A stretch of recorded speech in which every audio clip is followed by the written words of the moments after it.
Hi, Stefano Molea here, San Diego criminal defense lawyer and partner at the law office of David P. Shapiro, where we help good people regain control of their future when charged with a crime.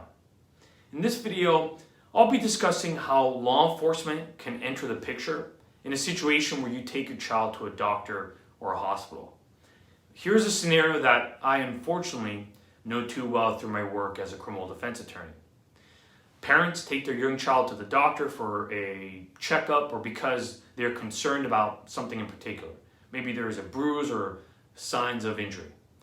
Sometimes the injuries can be serious, like maybe even a fracture. But the parents are surprised when they learn about it because the child didn't seem to be uncomfortable, as one would think with a fracture. Then the doctors ask about how this injury could have happened. And if the parents offer an explanation that is not satisfactory to the doctor, and the doctor thinks that there may be child abuse involved, they will contact Child Protective Services, also known as Child Welfare Services. And in fact, that doctor is a mandatory reporter, so they have to file a report if they think it could be abuse. So then a social worker gets involved, and then maybe law enforcement. Things are happening fast. Lots of people are trying to talk to you while you may be obviously stressed out and worried about your child. You think that they're there to help, but you soon find out it's not in the way that you expect. They turn on you.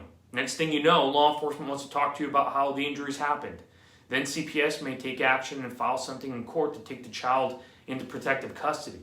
All of a sudden, they look at the child and law enforcement wants you to go in for an interview or a polygraph examination.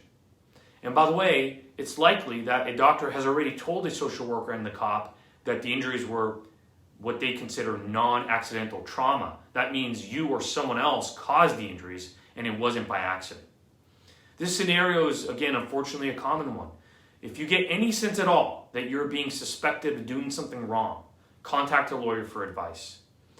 Things can unravel quickly, and once statements are made, law enforcement will take advantage of the stress and anxiety of the situation and try to hold you to those statements no matter what. That's also why it's always advisable to speak to an attorney before speaking to law enforcement or even CPS sometimes about your possible conduct related to the injuries sustained by the child.